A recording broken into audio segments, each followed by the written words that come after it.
So for this evening, we were going to focus on the year of 1981, the year heavy music took over.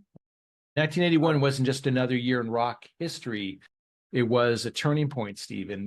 Legends redefined themselves, new icons emerged, albums were released that still shape heavy music today, from the Dio-era Black Sabbath, which I love, to the rise of Iron Maiden and the peak of arena rock dominance. This episode breaks down albums that made 1981 unforgettable.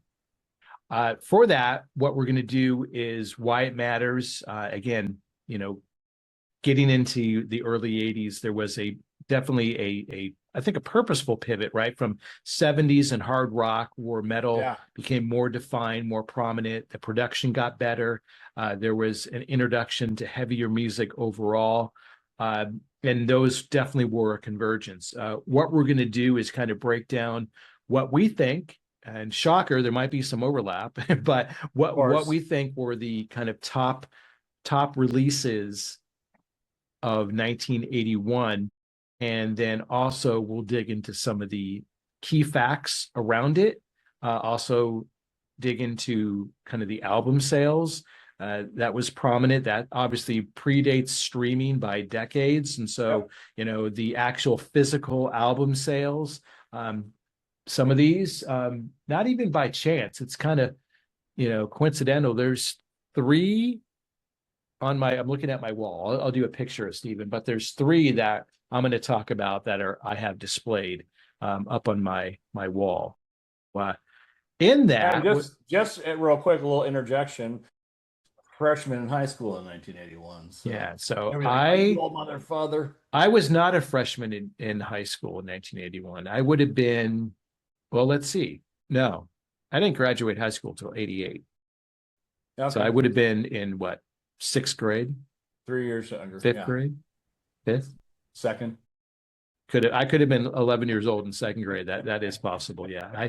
I in time, and it took time, I finally kind of developed and got beyond remedial math and reading. But even to this point, the speaking aspect, I still haven't really dialed that in. But you can go way back. We're 70 episodes in. There's like episode 2 or 3 when we talk about kind of our development or lack thereof in life and then into music, and what kind of spawned our interest and took us down the path. And here we are today talking about 81. So Stephen, I would like to pass to you. And in no particular order, but kind of mention what would be of interest to you as far as 1981.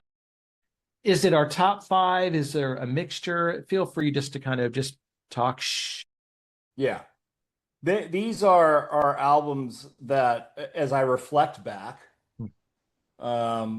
paved the way, and I've mentioned this in several episodes of where I'm at with my music today.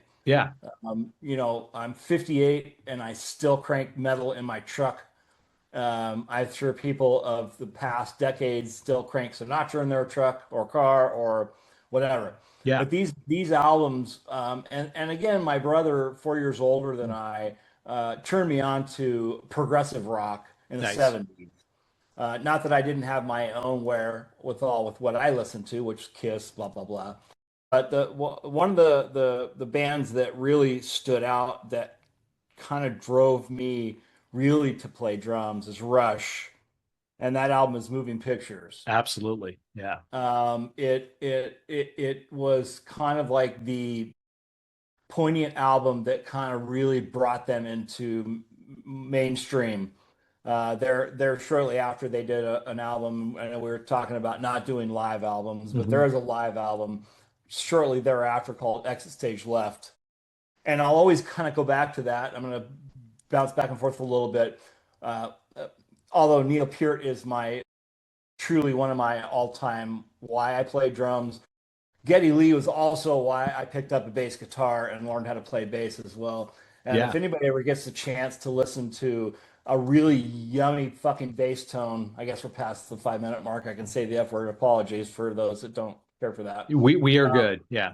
Exit Stage Left. Listen to the bass tone in Red Barchetta. It is so pristine And he doesn't. That sound does not to this day. It's a little more has a little bit, maybe a little bit more distortion and whatever. Yeah, I don't yeah. know the details, but the bass tone on that song just really just lit me up.